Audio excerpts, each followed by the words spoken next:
போன வாரத்தில் பார்த்தோம், ஆண்டவர் ஞாயிற்றுக்கிழமை அன்று குருத்தோலையை கையில் ஏந்தி கொண்டு என்ன பண்றாரு, பவனி போகிறார் என்று சொல்லி பார்த்தோம். அதை தொடர்ந்து ஆண்டவர் இரண்டாவது செய்யற காரியம் என்ன அப்படின்னா, அந்த குருத்தோலை பவனி போனதுக்கு பிறகு இயேசு கிறிஸ்து நேரடியாய் தேவ ஆலயத்துக்குள்ள ஆண்டவர் பிரவேசிக்கிறார். அப்போது பிரவேசிக்கும் போது அந்த தேவாலயத்துக்குள் இருக்கிற அங்கு நடக்கிற சம்பவங்களை எல்லாம் ஆண்டவர் பார்த்து சொல்லுகிறார், என்னுடைய ஆலயத்தை கல்லர் குகையால் மாற்றி வைக்கிறீர்களே என்று சொல்லி அங்கே கீழே கிடந்த சில கயிறுகளை எடுத்து அதை ஒன்றன் பின்னால் ஒன்றாக பின்னி அதை எடுத்து என்ன பண்ண சவுக்காக்கி அதில் ஒவ்வொருவரையும் அடித்து விரட்டுகிறார்.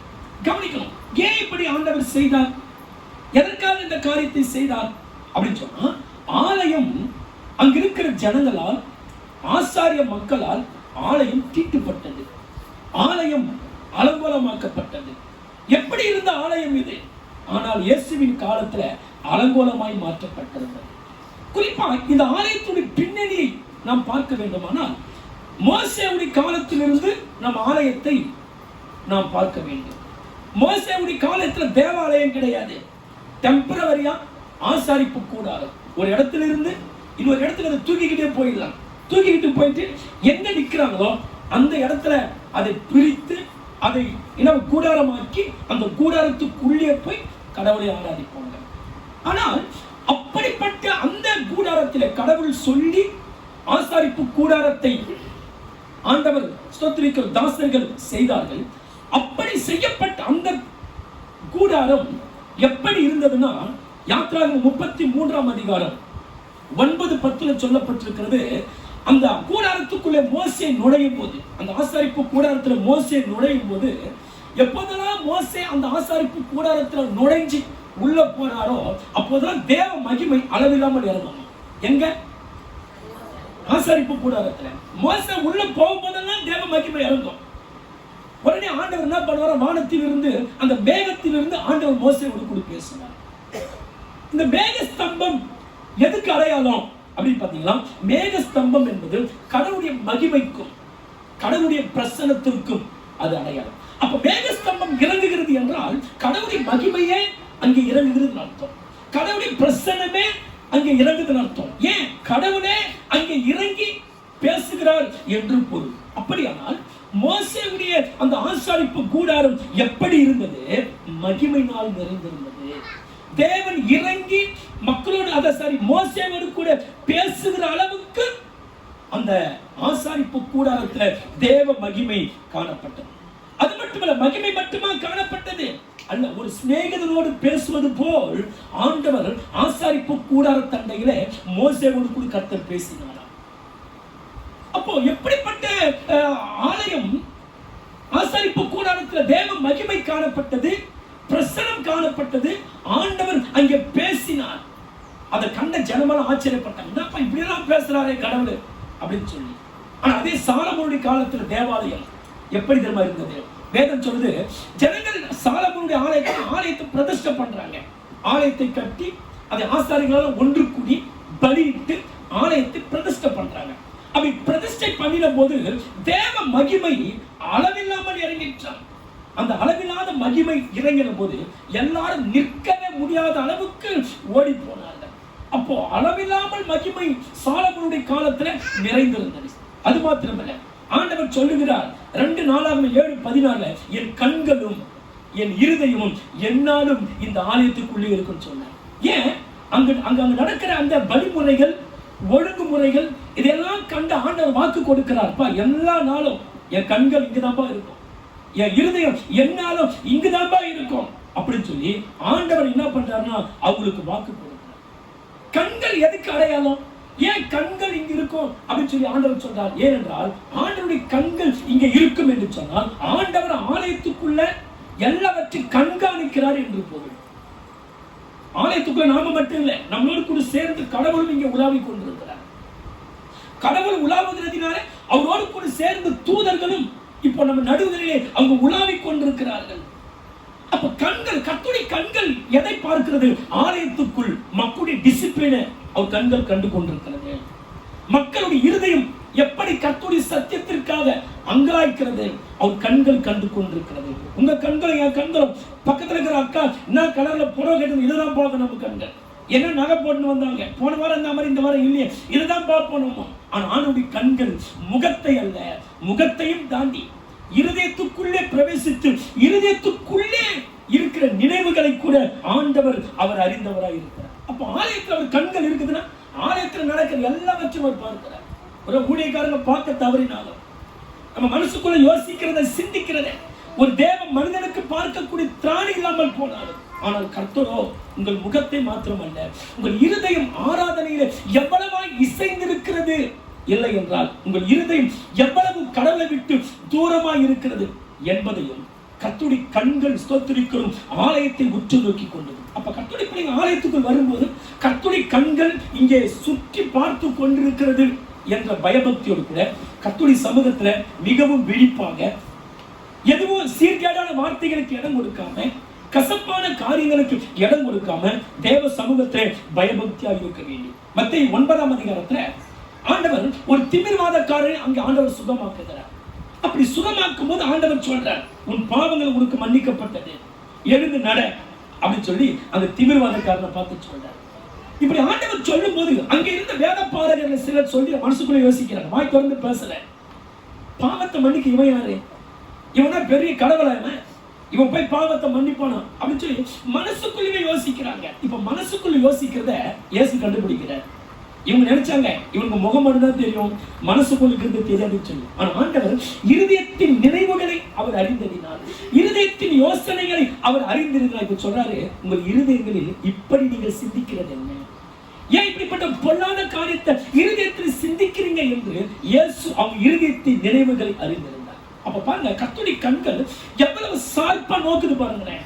அப்ப ஆலயத்துல வரும்போது கர்த்தருடைய கண்கள் என்ன பார்க்குது, நான் ஆராதிக்கிறது கர்த்தருடைய கண்கள் பார்க்கிறது, என் உள்ளம் எப்படி ஆராதனையோடு இசைந்து போகிறது இதை கர்த்தருடைய கண்கள் காண்கிறது. என் பயபக்தியை, என் நல்லொழுக்கத்தை, என்னுடைய ஸ்தோத்திரிக்கிற ஆராதனையுடைய முக்கியத்துவத்தை கர்த்தருடைய கண்கள் காண்கிறது என்ற அந்த எண்ணம் நமக்குள் இருக்கவே. அடுத்தது ஆண்டவர் சொன்னார், என் கண்களும் என் இருதயமும் என்னாலும் இங்கே இருக்கும்.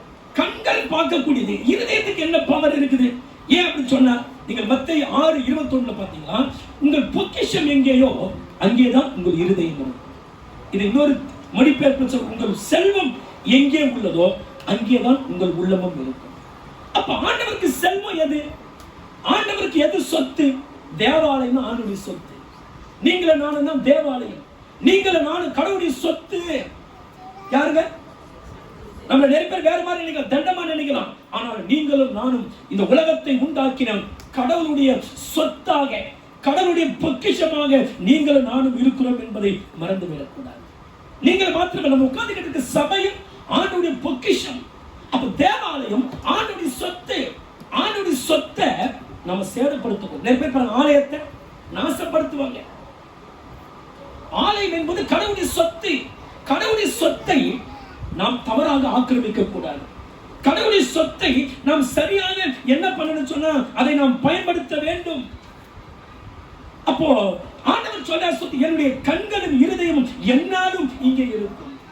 அப்ப இருதயம் என்பது எதை காண்பிக்கிறது, இருதயம் என்பது நீங்க தான் என்னுடைய ஆசை, நீங்க தான். ஏன்னா இருதயத்துக்குள்ளதான் ஆசை இருக்கிறது, இருதயத்துக்குள்ளதான் வாஞ்சை இருக்கிறது, இருதயத்துக்குள்ளதான் விருப்பப்படக்கூடிய எண்ணம் இருக்கிறது. அப்ப ஆண்டவர் என்ன சொல்றாரு, நீங்க தான் என் ஆசை, என் ஜனங்க நீங்க தான், எனக்கு வேற விருப்பம் கிடையாதுப்பா, எல்லாம் என் பிள்ளைங்க தான் என்னுடைய விருப்பம், எல்லாமே என் ஜனங்க தான், என் ஜனங்க மேல தான் நான் வாஞ்சியா இருக்கிறேன். என் ஜனங்களை ஆசீர்வதிக்கணும், என் ஜனங்களை நான் பெருக பண்ணணும், என் ஜனங்களை இன்னும் அழகப்படுத்தணும், இதுதான் என்னுடைய ஆசை, இதுதான் என்னுடைய விருப்பம், இதுதான் என்னுடைய வாஞ்சை என்று சொல்லி ஆண்டவர் ஜனங்களை பார்த்து சொல்றார், என் கண்களும் என் இருதயம் என்னாலும் இங்க என்ன பண்ணோம், என்ன பண்ணும். அப்போ சாலமோன் மோசேயுடைய நாட்களிலே மகிமை இறங்கினது, ஆண்டவர் பேசினார். சாலமோனுடைய காலத்திலும் மகிமை இறங்கினது. ஆண்டவர் சொன்னார், என் கண்களும் இங்கே இருக்கும், என்னுடைய இருதயமும் இங்கே இருக்கும் என்று சொன்னார். ஆனா அப்படியெல்லாம் சொன்ன ஆண்டவர் இப்ப புதிய ஏற்பாடு காலத்துல இப்ப சொல்றாரு, இது கள்ளர் குகை என்று சொல்லுகிறார். என்ன சொல்றாரு, என்ன யோசித்து பாருங்க. எப்படி இருந்த ஆலயம், மகிமையினால் நிரப்பப்பட்ட ஆலயம், கண்களின் இருதயத்தையும் அங்கேயே வச்சு எப்பவுமே நம்ம கண்கள் இருதயம் பிள்ளை மேல நம்ம யார் அதிகமா நேசிக்கிறோமோ அவங்க மேல நம்ம கண்ணு இருக்கும் பாருங்க. நம்ம பிள்ளைங்க தான் நமக்கு உயிர்.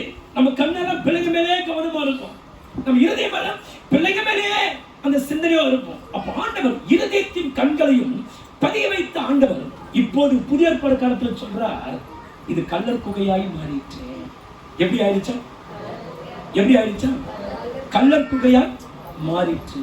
அப்போ கள்ளர் குகையாய் மாறக்கூடிய அளவுக்கு ஆலயம் எப்படி இருந்தது அப்படின்னா, இயேசுடைய காலத்துல ஏன் அந்த வார்த்தையை இயேசு சொன்னார் அப்படின்னா, தேவாலயம் இயேசுடைய காலத்துல எப்படி இருந்தது அப்படின்னு சொன்னா, ஆலய அதிகாரிகள் ஆலயத்தை பணத்தை சம்பாதிக்கிற இடமாய் மாற்றி வைத்திருந்தார். எப்படி மாத்திருந்தாங்க? அங்கிருந்த ஆசாரியர்கள், பிரதான ஆசாரியர்கள், பிரதான ஆசிரியரோடு இணைந்து பணியாற்றுகிறவர்கள் ஆலயத்துக்குள்ள பணத்தை கொள்ளையடித்தார்கள். என்ன பண்ணாங்க? ஆலயத்தை ஒரு வியாபார ஸ்தலமா மாத்திருந்தாங்க. பிரகாரங்களிலே கடைகளை அனுமதித்து சந்தைகளாக்கி அந்த சந்தைகளினால் வரக்கூடிய வரி பணத்தை எடுத்து தான் கொழுகொழுத்து போனார்கள். ஆனா பழைய ஏற்பாடு காலத்துல, மோசேவுடைய காலத்துல அப்படி கிடையாது, சாலமோனுடைய காலத்துல அப்படி கிடையாது. ஆனால் இயேசுடைய காலம் வரும்போது கர்த்தருடைய ஆலயத்தின் மேல் இருந்த பயம் ஜனங்களுக்கு நீங்கி, ஆலயத்தின் மேல் இருந்த அந்த அன்பும் அக்கறையும் ஜனங்களை விட்டு நீங்கி, இப்போது ஆலயத்தை என்ன பண்ணா கள்ளர் குகைகளாய் மாற்றி விட்டார்கள். அதாவது யூத சட்டமாகிய மிஷ்னா அப்படின்னு ஒன்று இருக்கிறது. யூதர்களுக்கு நிறைய புத்தகம் இருக்கிறது. அதுல மிஷ்னா என்ற ஒரு புத்தகம் இருக்கிறது. அதுல ஆலயத்தை குறித்து சில ஒழுங்குகள் சொல்லப்பட்டிருக்கிறது. என்னன்னா, எந்த மனிதனும், தேவாலயம் மலை மேலதான் இருக்கும், சரிங்களா? அப்போ எந்த மனிதனும் தேவாலயம் இருக்கும் மலை மீது தடி கூட பிடிச்சிட்டு போக கூடாதா? என்ன பண்ணக்கூடாதா? தடியை கையில பிடிச்சிக்கிட்டு போக கூடாது. காலில் செருப்பு கூட மாட்டிக்கிட்டு போக கூடாது. தேவாலயம் இருக்கிற மலை மேல போகும்போது எப்படி எல்லாம் போக கூடாது? தடியை கையில பிடிச்சிட்டு போக கூடாது. இருக்கிற காலில் செருப்பு மாட்டிக்கிட்டு போக கூடாது. காலில் இருக்கிற தூசியோடு ஆலயத்தில் நுழையக்கூடாது.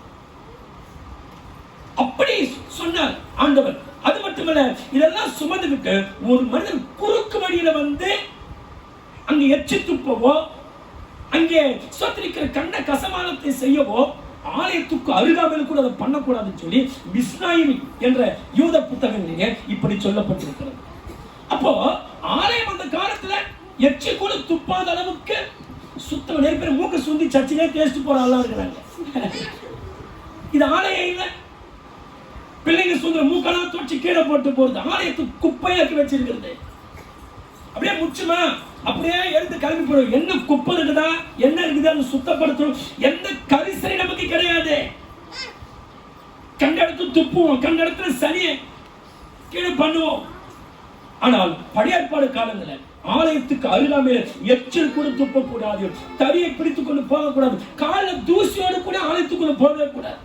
ஏனென்றால் தேவாலயம் அவ்வளவு பரிசுத்தமானது.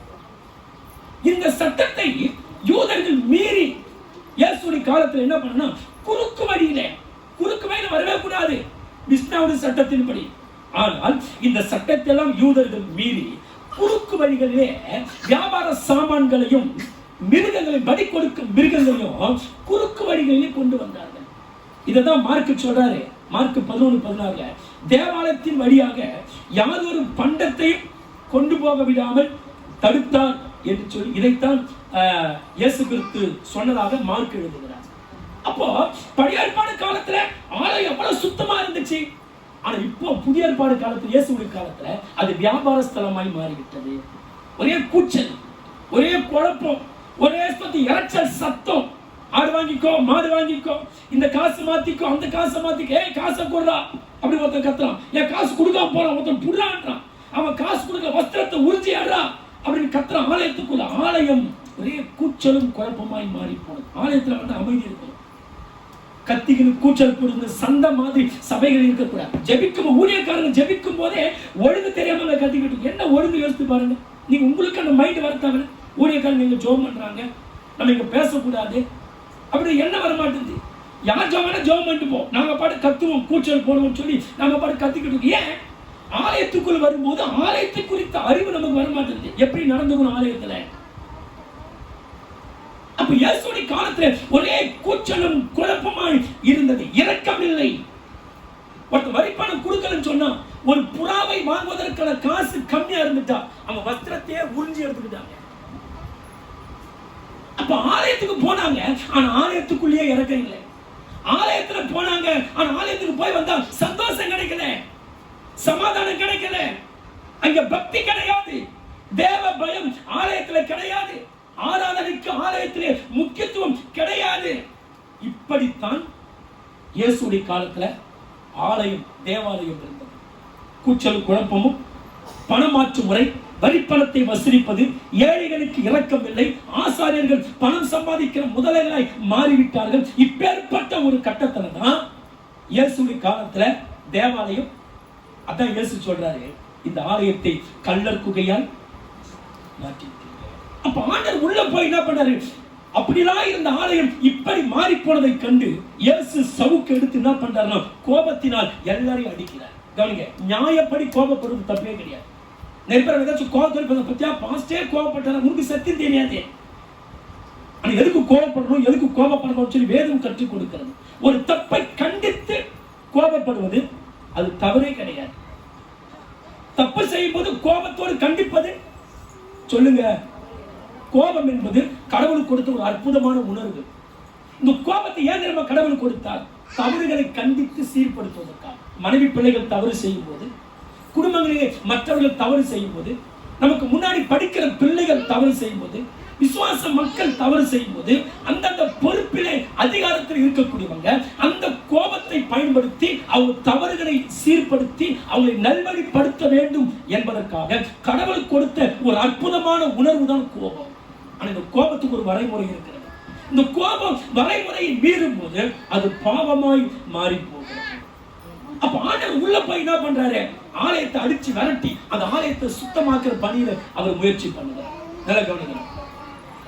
குறிப்பா இந்த சுத்தம், சுத்திகரிப்பு என்று சொல்லும் போது இன்னைக்கு சமுதாயத்துல அநேக காரியங்களை மக்கள் தன்னை சுத்திகரிக்கிறது நம்மால் பார்க்க முடியும். குறிப்பா பண்டிகை நாட்கள் என்ன பண்ணுவாங்க, வீட்டையெல்லாம் நல்லா சுத்தம் பண்ணுவாங்க. ஒரு கிறிஸ்துமஸ் வந்துச்சு என்ன பண்ணுவோம், வீட்டுக்கு ஒற்றை அடிப்போம், வீட்டை நல்லா கழுவுவோம், பெயிண்ட் அடிப்போம், எல்லாம் செய்வோம். ஆலயத்தை அதே மாதிரி பண்டிகை நாட்கள்ல சுத்தமாக்கும். இன்னும் திருமண நிகழ்ச்சி வந்து விட்டா, நம்ம குடும்பத்தை யாருக்காச்சும் ஒரு திருமண நிகழ்ச்சி நடந்து விட்டா ஒட்டுமொத்தமா வீட்டை மாத்துவோம், இடத்தெல்லாம் சுத்தம் பண்ணி அழகா வைப்போம். அது இல்லை, வீட்டுல ஒருத்தர் மறிச்சு போயிட்டா என்ன பண்ணுவோம், உடனே தீட்டு நீங்கணும் என்று சொல்லி எங்காச்சும் போய் தூர பகுதியில் போய் எங்க கடலையோ குளத்திலோ இறங்கி நிறைய கிறிஸ்தவ செய்யற தப்பு. உலகத்தெல்லாம் காசி கோயிலுக்கு போறோம், நான் எந்த கோயிலுக்கு போறது எனக்கு தெரியல, ஆனா நேரம் வேலை பிடிச்சிக்கினேன் நான் எங்க போயிடுறேன், எங்காச்சும் ஒரு சர்ச்சுக்கு போயிட்டு அங்க இருக்கிற கடல்ல மூழ்கி ஏறிட்டு வந்தா தீட்டு போயிடும். நீ கிறிஸ்தவனா, நீ சத்தியத்தை அறிந்தவனா? தண்ணி உன்னை சுத்தமாக்குமா? நமக்கு தீட்டு என்பதே கிடையாது. யாராச்சும் குடும்பத்துல மறிச்சா இது மாதிரி வேலை பிடிச்சி நான் வேளாங்கண்ணிக்கு போறேன், நான் இந்த இடத்துல சர்ச்சுக்கு போயிட்டு வந்துறேன், அவங்க கோயிலுக்கு போறாங்க, நான் சர்ச்சுக்கு போய் சுத்தி நீ போனேன்னா நீ சத்தியம் தெரியாது குருட. யாருங்க சொல்லுங்க? நமக்கு தீட்டு என்பதே கிடையாது. ஜெபம் எல்லா தீட்டையும் நீக்கி பரிசுத்தமாக்கும். ஜெபத்தை விட ஒரு பெரிய சிறப்பான காரியம் ஒன்றுமே, சொல்லுங்க, ஒன்றுமே கிடையவே கிடையாது. ஆனால் கர்த்தருடைய பிள்ளைங்க தீட்டு என்ற தீட்டு என்பதே கிடையாது. அப்படியே தீட்டு என்று சொல்லி வேற எங்க என்ன பண்ணக்கூடாது? சொல்லுங்க. நம்ம குடும்பத்துல யார் மறிச்சாலும் ஜெபம் தான் பரிசுத்தப்படுத்தும் தவிர தீட்டு நீங்க நான் சர்ச்சுக்கு போறேன், இந்த கோயிலுக்கு போய் ஒரு நைட்டு தங்கிட்டு வரேன் இப்படி எல்லாம் போனேன்னா நீ கர்த்தரை துக்கப்படுத்துற. ஒரே ஒரு நைட்டு போய் சர்ச்சில் பத்துட்டு வந்துடுங்க. சில கேட்பாங்க, இங்க வந்து சர்ச்சில் பத்துக்கிட்டுமா நீ ஏன் படுக்கிற, வீட்டுல பார்த்து தூங்கு, உங்களுக்கு சர்ச்சில் படுக்க ஆசை மற்ற நேரத்துல வா.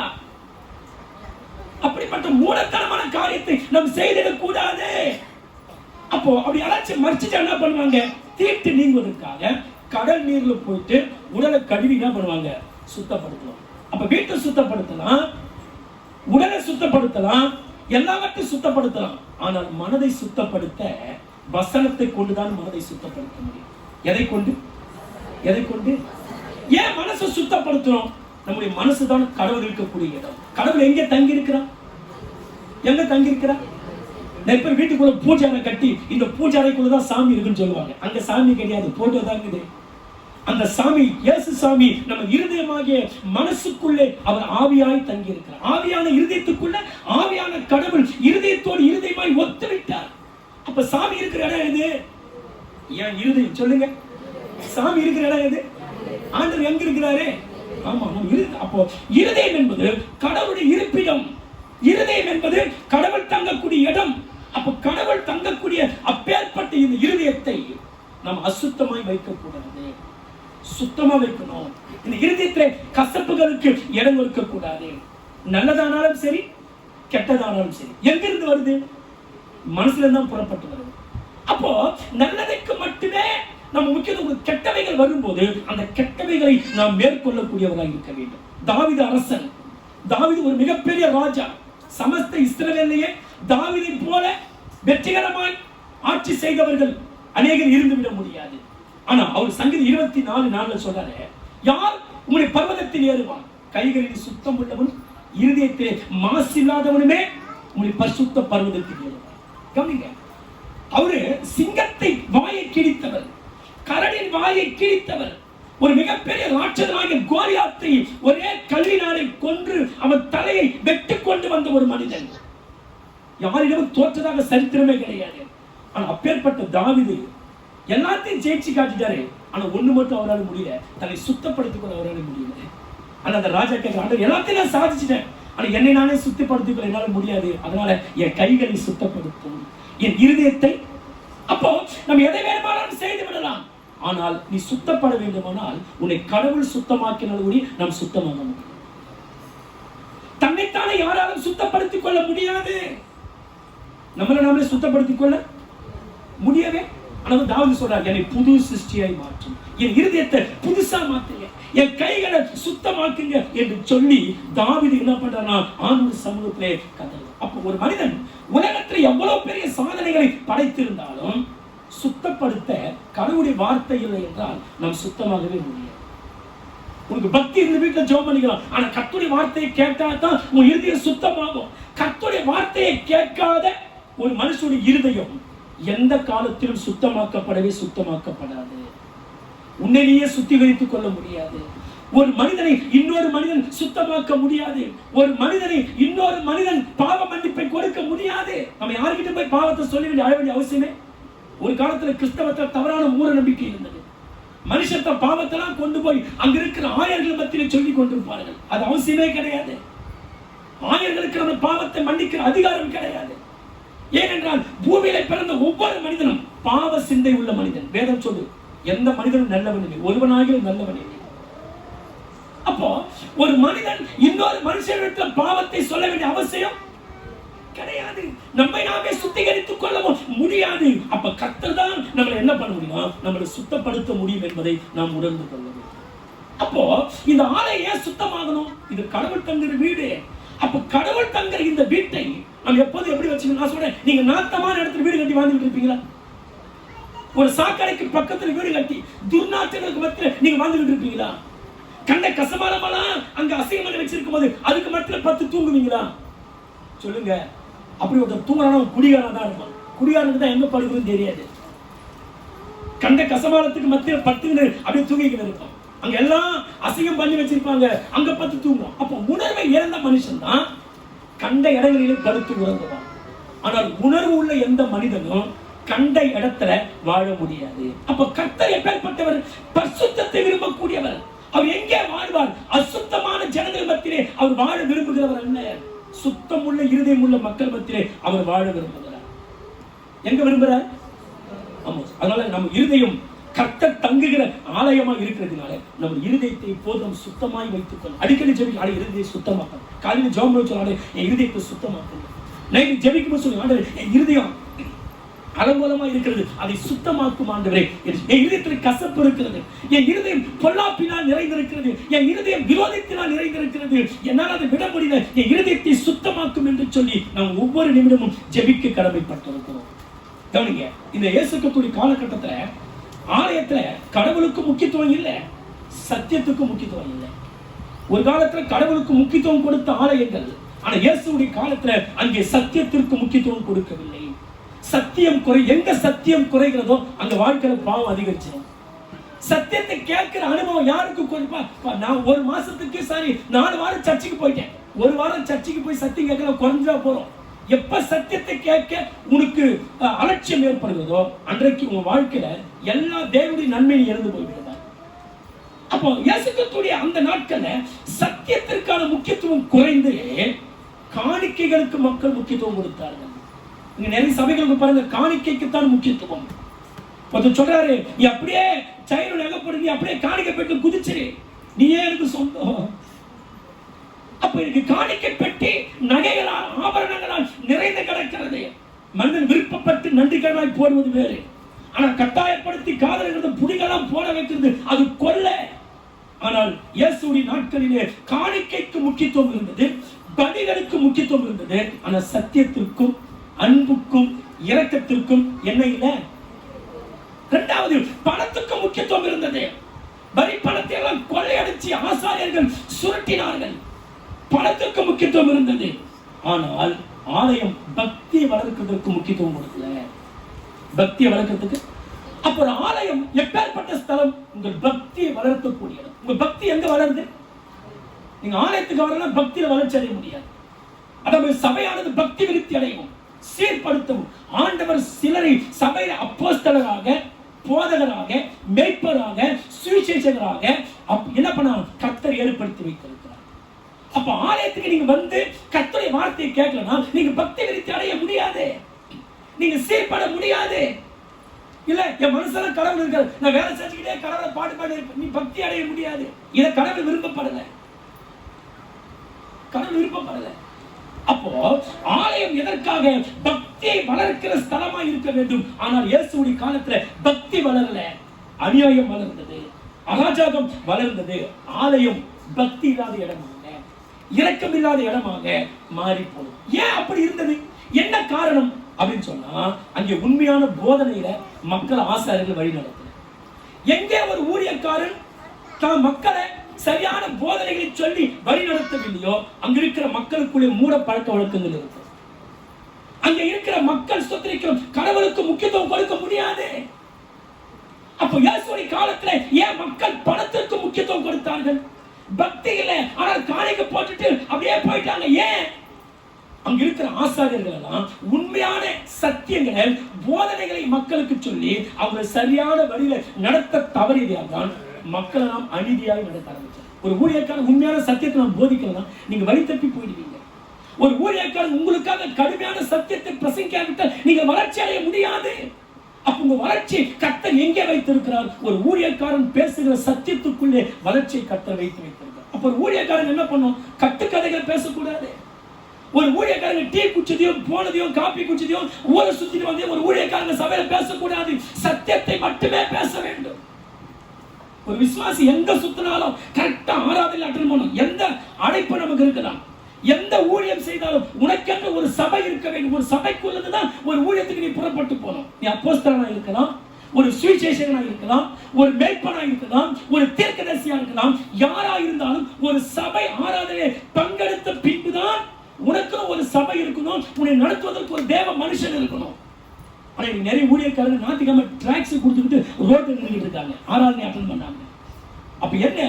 அந்த இயேசுவின் காலத்துல ஏன் ஆராதனை ஸ்தலம் அப்படி இருந்ததுன்னா, உண்மையான சத்தியத்தை போதிக்கக்கூடிய ஆட்களும் இல்லை. போதிக்கக்கூடிய ஆட்கள் இல்லாதபடினால அந்த சத்தியத்தை அறிகிற அறிவு மக்களுக்கு. அப்புறம் ஊழியக்காரங்க எவ்வளவு முக்கியமானது பாருங்க. ஒரு ஊழியக்காரங்க சத்தியத்தை போதிக்கிற நீங்க பாடுற ஊழியக்காரங்க இருக்கிறாங்க, புல்பீட்ல பரதநாட்டியம் ஆட்டு போற ஊழியக்காரங்க இருக்கிறாங்க. ஆனா சத்தியத்தை போதிக்கிற ஊழியக்காரங்க கிறிஸ்தவத்திலே குறைந்து விட்டார்கள். சத்தியம் குறைந்தபடியால் தான் சபைகள் சடங்காச்சாரத்திற்குள்ளே போய் கொண்டிருக்கிறது. சத்தியம் குறைந்தபடியால் தான் சபைகள் இன்றைக்கு வழித்தப்பி போய் கொண்டிருக்கிறது. இயேசுவின் காலத்துல ஜனங்கள் வழித்தப்பி போனதற்கு காரணம் ஊழியர்கள் அங்கே உண்மையான போதனைகளை சொல்லி மக்களை வழிநடத்த தவறிவிட்டார்கள். அப்ப நம்ம சரியான சத்தியத்தை சொல்லி மக்களை வழிநடத்தோம்னா மக்களுடைய நிலைமை என்ன ஆகும்? அப்ப ஊழியக்காரன் சரியான சத்தியங்களை சொல்வது யாருக்கு நல்லது? சொல்லுங்க, யாருக்கு நல்லது? உங்களுக்கு நல்லது. நான் சரியான சத்தியம் சொல்லணும், உங்க ஆத்மாவுக்கு நான் தீமை செய்கிறேன் என்று பொருள். உங்க ஆத்மாவை கெடுக்கிறவனா இருக்கிறது அர்த்தம். என்னடா இயேசு கிறிஸ்துவின் காலத்துல ஆலயம் இப்படி இருந்தது, ஆனா இதையே பவுல் சொல்றாரு, அந்த ஆலயம் நீங்க தான். அப்போ ஆலயத்தை சுத்தப்படுத்த முயற்சித்த ஆண்டவர், நாம இந்த ஆலயத்தை உட்கார்ந்து இருக்கிற இந்த ஆலயத்தையும் நம்ம சுத்தமா வச்சுக்கணும். சபையில போகும்போது குப்பை போடக்கூடாது. போன விசுவாசங்களை பெருக்கி சுத்தப்படுத்தி எடுத்து வச்சுட்டு போங்க. நீட்டா அழகா உட்காருங்க. பயன்படுத்துற பொருளை ஒழுங்கா வைங்க. அதே நேரத்தில் நீங்கள் ஒரு தேவாலயம். உங்கள் ஆலயம் கடவுள் தங்கள் இடமா இருக்கிறதால உங்கள் இருதயத்தை சுத்தமாய் வைத்துக் கொள்ளுங்கள். உங்கள் சரீரத்தை தீட்டுப்படுத்தாமல் வைத்து, ஏனென்றால் உங்களுக்குள்ளே தான் கடவுள் வாழ்ந்து கொண்டிருக்கிறார். ஆனால் இயேசு கிறிஸ்து சவுக்க கொண்டு வந்து அடிச்சு, இது என் ஆலயத்தை கெடுக்கிறீங்களேன்னு சொல்லி ஆண்டவர் அடிச்சு துரத்தி ஆலயத்தை சுத்திகரித்தார். செய்தியுடைய தலைப்பு என்ன? நானே தேவாலயம். சாலமோனுடைய காலத்துல, மோசேயுடைய காலத்துல ஆலயம் எது? ஆசாரிப்பு கூடாதுன்னா அந்த காலத்துல ஆலயம் எப்படி இருந்தது? மோசேயுடைய காலத்துல மகிமை இறங்கக்கூடிய அளவுக்கு ஆலயம் இருந்துச்சு. மகிமையில ஆண்டவர் இறங்கி பேசக்கூடிய அளவுக்கு ஆலயத்தை ஆண்டவர் விருப்பப்பட்டார். சாலமோனுடைய காலத்துல மகிமை ஏராளமாக இருந்தது. அது ஆண்டு என் கண்களை இருதயமும். ஆனா அப்பேற்பட்ட ஆலயம் இயேசுடைய காலத்துல எப்படி இருந்தது? கள்ளர் குகையாக, வியாபார ஸ்தலமாக, பணத்துக்கு முக்கியத்துவம் கொடுக்கிற ஸ்தலமாக, சத்தியத்துக்கு முக்கியத்துவம் இல்லாத ஸ்தலமாய் மாறிட்டு. அதுதான் இயேசு வந்து என்ன பண்றாரு? ஆலயத்துல போயிட்டு எல்லாத்தையும் அடிச்சு துரத்தி, என் ஆலயம் எப்படியெல்லாம் இருந்துச்சா அதை கள்ளர் குகையா மாத்திட்டீங்களே, அதை கெடுத்து வச்சுட்டீங்களே என்று சொல்லி ஆலயத்தை சுத்திகரிக்கிறார். அப்ப நாம் எந்த ஆலயத்தை சுத்திகரிக்க வேண்டும்? நம்ம உட்கார்ந்து இருக்கிற ஆலயமும் கர்த்தருடையது தான். ஆனால் அதை விட நீங்களும் நான் தான் கர்த்தருக்கு ஆலயம். இந்த ஆலயம் சுத்தமா இருக்கணும். இந்த ஆலயத்தை தீட்டு, இந்த ஆலயம் கர்த்தருடைய ஆலயமா இருக்கிறதுனால நாம் ஸ்தோத்திரி கர்த்தருடைய பிள்ளைங்க இந்த நிறைய பேருக்கு பாக்கு போடுறது, ஆன்சு போடுறது, ஸ்தோத்திரிக்கிறோம், குடிக்கு அடிமைப்படுறது. ஆண்டவர் உங்களுக்குள்ள தங்கி இருக்கிறார். ஆண்டவர் உங்களுக்குள் சந்தோஷமாய் தங்கி இருக்க வேண்டும். ஆண்டவர் உங்களுக்குள் இந்த வேதனைப்பட்டால் உங்கள் வாழ்க்கையும் வேதனையாய் மாறிவிடும். வாழ்க்கை எப்படி மாறிடும்? நம் ஆலயத்தை சுத்தமாய் வைத்துக் கொள்ளுங்கள். எல்லா கண்களை மூடலாமா? நாம் செபிக்கலாம். உள்ளும் புறமும் சுத்தமாக்குங்கள். இந்த ஆலயத்தை எப்படி சுத்திகரிப்பது? கர்த்தருடைய வசனம் தான் உங்களை சுத்தமாக்கும். நீங்க கர்த்தருடைய வசனத்தை கேட்கலன்னா உங்கள் இருதயம் சுத்தமாக வாய்ப்பே கிடையாது. ஏன் நாம் சுத்தமாக வேண்டும்? நாம் சுத்தமானாதான் பர்வதத்திற்கு ஏறி செல்ல முடியும். இருதயத்தில் சுத்தமுள்ளவர்கள் பாக்கியவான்கள். அவர்கள் தேவனை தரிசிப்பார்கள். தேவனை தரிசிக்க வேண்டுமானால் நாம் இந்த உலகத்தில் பரிசுத்தமான ஜீவியம் செய்ய வேண்டும்.